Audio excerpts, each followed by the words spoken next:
నమస్కారం వార్తలకి స్వాగతం. ముందుగా ముఖ్యాంశాలు.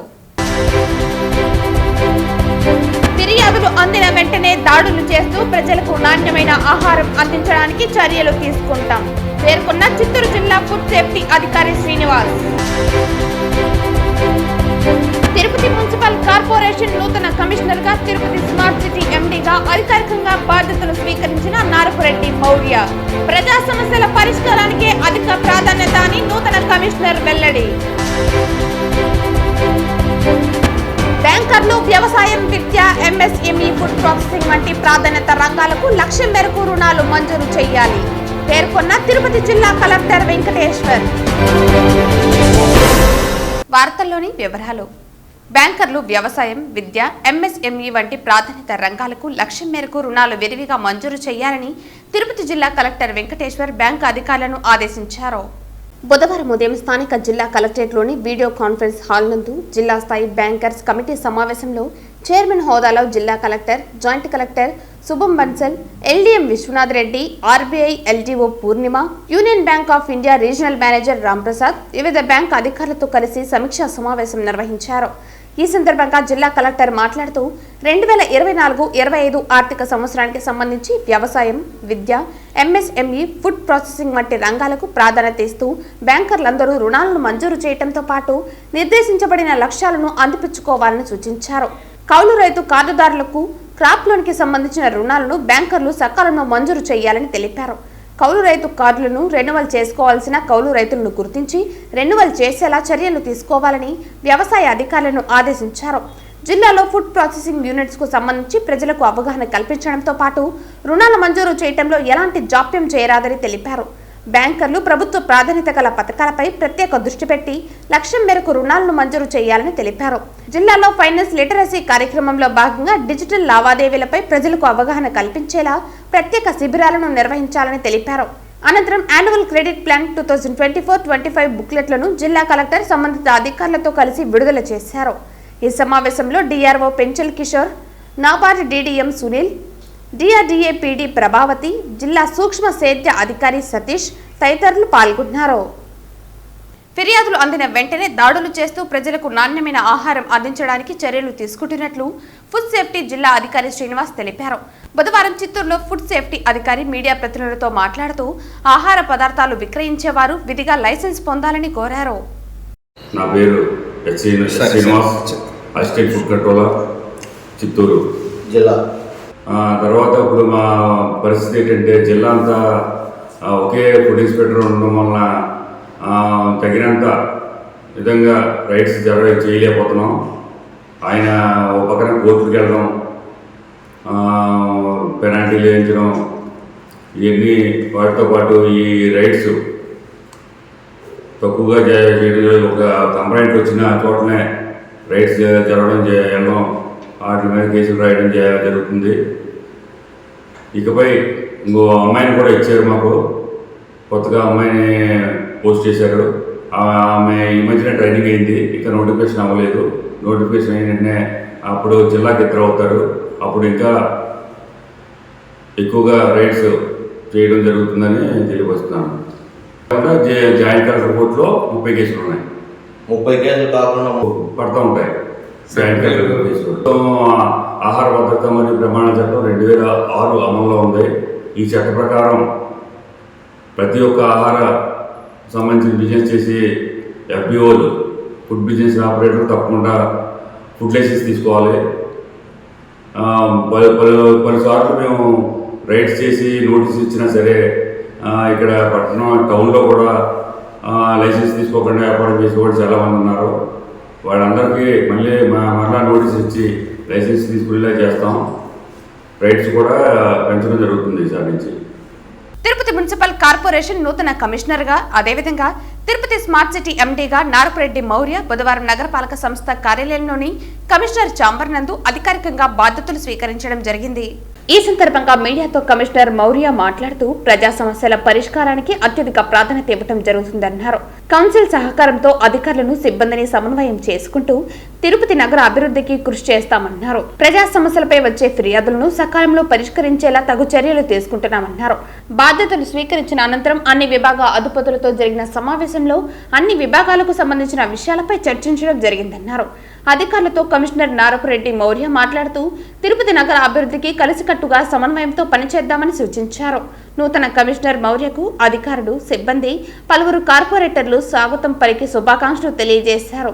ఈ సమావేశంలో అదనపు కమిషనర్ చరణ్తేజ్ రెడ్డి, ఉప commissioner Amarayya, superintendent engineer Mohan, health officer doctor యువ అన్వేష్ రెడ్డి, మున్సిపల్ ఇంజనీర్లు చంద్రశేఖర్, వెంకట్రామిరెడ్డి, రెవెన్యూ అధికారులు సేతు మాధవ్, కేఎల్ వర్మ తదితరులు పాల్గొన్నారు. నేను ఇంతకుముందు జేసీ చేశాను. ఎప్పుడైనా జేసీ ముందు కానీ చేసిన తర్వాత కానీ మున్సిపల్ కార్పొరేషన్లో చేయాలనేది నా ఒక ఆపర్చునిటీగా నేను తీసుకోవాలనుకుంటున్నాను. ఎందుకంటే ఇక్కడ ఉన్న ఇష్యూస్, లోకల్ బాడీలో ఇష్యూస్ ఇవన్నీ కూడా నేను కలెక్టర్ ముందు తెలుసుకుంటే తర్వాత నా కలెక్టర్ అయిన తర్వాత కూడా ఇవన్నీ హెల్ప్ఫుల్గా ఉంటాయనేసి ఆ ఉద్దేశంతో మున్సిపల్ కమిషనర్ చేసిన తర్వాత తీసుకోవడం జరిగింది. ఇక్కడ ముఖ్యంగా అంటే నాకు ముందు కమిషనర్ గారు ఏం చెప్పారంటే డ్రింకింగ్ వాటర్ ఇష్యూ ఎక్కువగా ఉందని చెప్పారు. అది నా ప్రియారిటీ, ఇమీడియట్ ప్రియారిటీ. అవి కాక ఇక్కడ యాత్రికులు ఎక్కువ వస్తుంటారు కాబట్టి తిరుపతిలో శానిటేషన్, క్లీన్లీనెస్ అండ్ ప్రజలకి ఏవైతే ఇష్యూస్ ఉన్నాయో అవి ఒక వారంలో అండ్ రివ్యూ మీటింగ్స్లో కూడా ఏవి ఇష్యూస్ ఏవి ప్రియారిటైజ్ చేయాలో ఆ ఇష్యూస్ ప్రియారిటైజ్ చేసి, అలాగే regular day to day administration కాకుండా పబ్లిక్ స్పేసెస్ని డెవలప్మెంట్ చేయడం అనేది కూడా ఒక ప్రియారిటీగా తీసుకొని ముందుకు వెళ్ళడం జరుగుతుంది. కేంద్రం ఆంధ్రప్రదేశ్ అభివృద్ధి కోసం కేటాయించిన 2024 నిధుల విషయంపై తెలుగుదేశం పార్టీ నాయకులు దంపూరి భాస్కర్ యాదవ్, మెహబూబ్ బాషా తదితరులు హర్షం వ్యక్తం చేశారు. తిరుపతి ప్రెస్ క్లబ్లో బుధవారం మీడియా ముందు వీరు మాట్లాడుతూ కేంద్ర ఆర్థిక శాఖ మంత్రి నిర్మలా సీతారామన్ ఏపీకి విడుదల చేసిన భారీ బడ్జెట్పై ఆశాభావం వ్యక్తం చేశారు. ఎన్డీఏ కూటమితో కలిసిన రాష్ట్ర కూటమి ప్రభుత్వం భారీ విజయం వెనుక టీడీపీ, జనసేన నేతల కృషి ఎనలేనిదన్నారు. అందుకే కష్టాల్లో ఉన్న ఏపీకి బీజేపీ కేంద్ర ప్రభుత్వం బడ్జెట్ విషయంలో సహకరించిందని కొనియాడారు. ఎంతైతే బడ్జెట్ 22,000 కోట్లు ఇచ్చినటువంటి కేంద్ర నిధులు కేవలం చంద్రబాబు నాయుడు గారు ఎన్డీఏ కూటమి అధికారం చేపట్టిన 2 నెలలకే దాదాపు 15,000 గ్రాంటుని ఈరోజు అమరావతి కోసం చంద్రబాబు నాయుడు గారు తీసుకొచ్చారంటే ఆయన చాణక్యం ఏ విధంగా ఉందో ప్రజలందరూ గుర్తించింది ఈ జగన్మోహన్ రెడ్డి గారే. అదేవిధంగా ఈరోజు ఆంధ్ర రాష్ట్రానికి 2 కళ్ళు లాంటి అమరావతి అయితేనేమి, పోలవరం అయితేనేమి. అమరావతికి నిన్న కేంద్ర బడ్జెట్లో మోడీ గారు 15,000 కోట్లు ఇవ్వడం అయితేనేమి, అదేవిధంగా పోలవరానికి, ఎందుకంటే రాష్ట్ర విభజనలోనే ఉంది. ఈరోజు ఆంధ్ర రాష్ట్రానికి జీవనాడి అయినటువంటి పోలవరానికి, రైతాంగానికి వెన్నుముక అయినటువంటి పోలవరానికి కేంద్ర ప్రభుత్వం మేముండాము, ఈ ప్రాజెక్ట్ కంప్లీట్ అయ్యేంత వరకు మేము దాన్ని టేక్ ఓవర్ చేస్తామని చెప్పడం ఆంధ్ర రాష్ట్ర ప్రజలందరూ కూడా హర్షధ్వానాలు ప్రకటించారు. అందులో భాగంగా మేము కూడా తెలుగుదేశం పార్టీ నుంచి ఈరోజు హర్షాన్ని ప్రకటిస్తూ ఉన్నాం. అదేవిధంగా మనం ఇవే కాకుండా 8 ఉమ్మడి జిల్లాలకు ప్రతి సంవత్సరం 50 కోట్ల రూపాయల లెక్కన కేంద్ర ప్రభుత్వం ప్రకటించడం, అదేవిధంగా పారిశ్రామిక అభివృద్ధి కోసం వైజాగ్ నుంచి చెన్నైకి ప్రత్యేకమైన కారిడార్ ఏర్పాటు చేస్తామని ప్రకటించడం. ఈ విధంగా చూసుకుంటూ పోతే ఆంధ్ర రాష్ట్రానికి నిన్న జరిగినటువంటి బడ్జెట్ సమావేశాల్లో బడ్జెట్లో కేవలం ఆంధ్ర రాష్ట్రానికే ఒక పేరా వదిలి ఆ పేరాలో వరాల జల్లు కురిపించినట్టు నిర్మలా సీతారామన్ గారికి ధన్యవాదాలు తెలియజేసుకుంటాను. ఆమెకు కూడా ఎన్డీఏ కూటమిలో భాగమైనటువంటి చంద్రబాబు నాయుడు గారు, పవన్ కళ్యాణ్ గారు, నరేంద్ర మోడీ గారిపైన నమ్మకంతో ఆంధ్ర రాష్ట్ర ప్రజలు ఓట్లు వర్షంలా కురిపించారు. అది గ్రహించినటువంటి నరేంద్ర మోడీ గారి ప్రభుత్వం నిన్న నిర్మలా సీతారామన్ కూడా వరాల జల్లు కురిపించడం మనందరికి కూడా ఎంతో ఆనందమని తెలియజేసుకుంటూ ఇంతటితో ముగిస్తా ఉన్నాను. తుడా వైస్ ఛాన్సలర్ ని కలిసి ఆగస్టు నెలలో 24, 25, 26వ తేదీలలో తిరుపతి ఇందిరా మైదానంలో శ్రీకృష్ణ జన్మాష్టమి వేడుకలు అనుమతి కొరకు వినతిపత్రం సమర్పించామని తిరుపతి అఖిల భారతీయ యాదవ మహాసభ సభ్యులు పేర్కొన్నారు.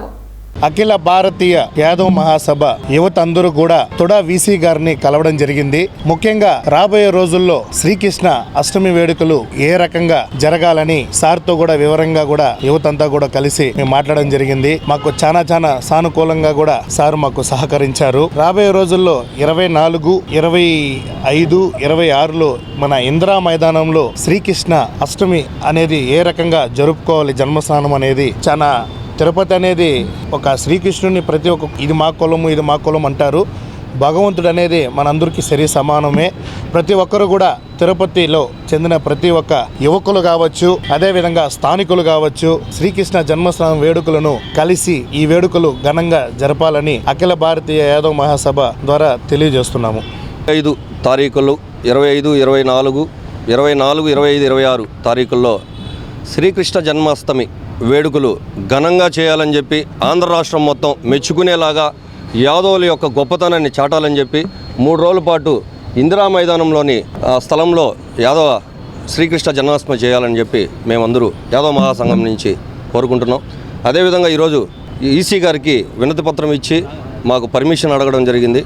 ఆయన కూడా మాకు సానుకూలంగా చేసుకోమని చెప్పారు, ఘనంగా చేయమని చెప్పారు. ప్రపంచ ఆధ్యాత్మిక పుణ్యక్షేత్రమైనటువంటి తిరుపతిలో ప్రపంచ దిక్సూచి సమస్త మానవాళి ఎలా జీవించాలని చెప్పి గీత ద్వారా మనకు ఉపదేశించినటువంటి గొప్ప దేవతామూర్తి శ్రీకృష్ణుల వారి జన్మాష్టమి సందర్భంగా రేపు నెల 24, 25, 26 3 రోజుల పాటు ఆధ్యాత్మిక క్షేత్రమైన తిరుపతిలో ఇదే తుడా మైదానం నుంచి శ్రీకృష్ణ వేడుకలు జరిపించాలని చెప్పి తిరుపతిలో ఉండేటువంటి శ్రీకృష్ణ స్వామివారి భక్తులు కానీ అదేవిధంగా యాదవ యువత కానీ అందరం కలిసి ఈ కార్యక్రమం చేయడం జరుగుతోంది. తిరుపతి ప్రజలు, స్థానికులు, శ్రీవారి సేవకులు, శ్రీవారి భక్తులు అందరూ కూడా శ్రీకృష్ణ వేడుకలలో పాల్గొని స్వామివారి అనుగ్రహం పొందాలని చెప్పి మీ ద్వారా తెలియజేసుకుంటూ ఓం నమో వెంకటేశాయ. అఖిల భారత యాదవ్ మహాసభ రాష్ట్ర ప్రధాన కార్యదర్శి శంకర్ యాదవ్ మాట్లాడుతున్నాను. ఈ రాబోయే ఆగస్టు 24, 25, 26 శ్రీకృష్ణ జన్మాష్టమి ఆయన జన్మదిన వేడుకలు ఒక పెద్ద ఎత్తున తిరుపతి ప్రజలందరికీ, చుట్టుపక్కల గ్రామాలకు, కొండపైన నివసించే వారికి అందరికీ సమాన హక్కు ఉంది. అందరూ ప్రతి ఒక్కరు వచ్చి ఈ శ్రీకృష్ణ జన్మాన్ని అందరూ జయప్రదం చేయాల్సిందిగా కోరుకుంటున్నాను. తన రచనలతో అడ్డరానితనం, దళిత హక్కులు మరియు కుల విభజనకు వ్యతిరేకంగా ఉద్యమం నడిపిన గొప్ప కవి గుర్రం జాషువాని రాయలసీమ రంగస్థలి చైర్మన్ గుండాల గోపీనాథ్ రెడ్డి అన్నారు. గుర్రం జాషువా వర్ధంతిని తిరుపతిలో రాయలసీమ రంగస్థలి కళాకారులు ఘనంగా నిర్వహించారు. జాషువా చిత్రపటానికి పూలమాలలు వేసి నివాళులర్పించారు. ఈ సందర్భంగా గుండాల గోపీనాథ్ రెడ్డి మాట్లాడుతూ జాషువా యొక్క అన్ని రచనల్లో సాధారణ ఇతివృత్తాలు కనిపిస్తాయని తెలిపారు. ఆయన రచించిన గబ్బిలం, ఫిరదౌసి మరియు కందిసిక్కుడు వంటి సాహిత్య పుస్తకాలు బడుగు బలహీన వర్గాల చైతన్యానికి దోహదం చేశాయని, ఈ రచనలు జాతీయ స్థాయిలో తెలుగు భాషకు గుర్తింపు తెచ్చాయన్నారు. ఆయన రాసిన పద్యాలు ప్రముఖ పౌరాణిక నాటకం హరిశ్చంద్రలో చేర్చబడ్డాయని వివరించారు. 1995లో ఆంధ్రప్రదేశ్లోని దళిత సంఘాలు జాషువా జన్మదినాన్ని పురస్కరించుకుని వివిధ శతాబ్ది ఉత్సవాలను నిర్వహించడం ప్రారంభించాయని తెలిపారు. ఈ కార్యక్రమంలో రాయలసీమ రంగస్థలి చైర్మన్ గుండాల గోపీనాథ్, వ్యవస్థాపక కార్యదర్శి కెఎన్ రాజా, సభ్యులు తొండమనాటి సుబ్రహ్మణ్యం రెడ్డి, కన్నప్పగారి కేశవరెడ్డి, చంద్రబాబు నాయుడు, కొట్టే సుబ్రహ్మణ్యం రెడ్డి, ఫణిభూషణ్ రెడ్డి, మల్లారపు రవిప్రసాద్, విద్వాన్ కస్పా పద్మనాభం తదితరులు పాల్గొన్నారు. కవి కోకిల, మహాకవి, సంఘ సంస్కర్త గుర్రం జాషువా గారి 53వ వర్ధంతి సందర్భంగా రాయలసీమ రంగస్థలి కార్యాలయంలో ఆయన చిత్రపటానికి పుష్పాంజలి ఘటించి ఘన నివాళి అర్పించాము. అంటరానితనాన్ని రూపుమాపేదానికి తన కళాన్ని పదును పెట్టిన సంఘ సంస్కర్త గుర్రం జాషువా గారు మనుషులంతా ఒక్కటే, కుల మతాలకు అతీతంగా తన వ్యాసాల ద్వారా, కవిత్వాల ద్వారా ప్రజలను నిద్రలేపిన కవి పుంగనుడు గుర్రం జాషువా గారు. ఆయన వర్ధంతి సందర్భంగా ఆయన ఘన నివాళి రాయలసీమ రంగస్థలి అర్పించాము. ఆయనకు కవి కోకిల, పద్మభూషణ్ బిరుదులు కూడా ఉన్నాయి. అలాగే ఆయన రచించిన కావ్యాల్లో గబ్బిలం, పెరదోసి వంటి కావ్యాలు జనాల్ని ఎంతో ప్రభావితం చేశారు. అలాంటి మహనీయుని వర్ధంతిని ఈరోజు జరుపుకొని గణనివ్వాలి రాయలసీమ రంగస్థలి అర్పిస్తాం. కలియుగ ప్రత్యక్ష దైవం తిరుమల శ్రీ వెంకటేశ్వర స్వామి వారిని ఈరోజు ఉదయం వీఐపీ విరామ దర్శన సమయంలో పలువురు ప్రముఖులు దర్శించుకుని మొక్కులు చెల్లించుకున్నారు. తిరుమల శ్రీవారిని తోమల అర్చన సేవల్లో తెలంగాణ, జార్ఖండ్ గవర్నర్ మరియు Puducherry lieutenant governor CP Radhakrishnan, అలాగే ఉదయం వీఐపీ విరామ సమయంలో ఉడిపి పాలిమర్ మఠం పీఠాధిపతి విద్యాధీశ స్వామీజీ మరియు Indian cricket player Prasidh Krishna దంపతులు వేరువేరుగా దర్శించుకున్నారు. వీరికి ఆలయ అధికారులు స్వాగతం పలికి దర్శన ఏర్పాట్లు చేశారు. దర్శన అనంతరం రంగనాయకుల మండపంలో వేద పండితుల వేద ఆశీర్వచనం అందించగా టీటీడీ అధికారులు తీర్థ ప్రసాదాలు అందించారు. ఆలయం వెలుపల తెలంగాణ గవర్నర్ సిపి రాధాకృష్ణన్ మాట్లాడుతూ శ్రీవారిని దర్శించుకోవటం ఎంతో సంతోషంగా ఉందన్నారు. ప్రపంచంలోని తెలుగు వారందరూ సంతోషంగా ఉండాలని వెంకటేశ్వర స్వామిని ప్రార్థించామని అన్నారు. ప్రజలందరూ ప్రశాంతంగా సుఖ సంతోషాలతో ఉండాలని శ్రీవారిని కోరుకున్నామన్నారు. Spirituality is the only concept which will help to strengthen the world peace. The humanity can live in peace, whether it is a family peace or the society peace or the world peace, that will get strengthened only by spirituality. Lord Venkateshwara bless all of us. Whenever we are coming to Tirumala Tirupati, it is always reflecting the great culture of Telugu. Wherever the Telugu people are living all over the world, they respect Lord Venkateshwara. Lord Venkateshwara bless all of us. వార్తలు ముగించే ముందు ముఖ్యాంశాలు మరోసారి. ఫిర్యాదులు అందిన వెంటనే దాడులు చేస్తూ ప్రజలకు నాణ్యమైన ఆహారం అందించడానికి చర్యలు తీసుకుంటాం పేర్కొన్న చిత్తూరు జిల్లా ఫుడ్ సేఫ్టీ అధికారి శ్రీనివాస్. తిరుపతి మున్సిపల్ కార్పొరేషన్ నూతన కమిషనర్ గా తిరుపతి స్మార్ట్ సిటీ ఎండీగా అధికారికంగా బాధ్యతలు స్వీకరించిన నారపురెడ్డి మౌర్య. ప్రజా సమస్యల పరిష్కారానికే అధిక ప్రాధాన్యత అని నూతన కమిషనర్ వెల్లడి. బ్యాంకర్లు వ్యవసాయం, విద్య, ఎంఎస్ఎంఈ, ఫుడ్ ప్రాసెసింగ్ వంటి ప్రాధాన్యత రంగాలకు లక్ష్యం మేరకు రుణాలు మంజూరు చేయాలి పేర్కొన్న తిరుపతి జిల్లా కలెక్టర్ వెంకటేశ్వర్. ఈ వార్తలు ఇంతటితో సమాప్తం. తిరిగి వార్తల్లో మళ్ళీ కలుద్దాం. అంతవరకు సెలవు. నమస్కారం.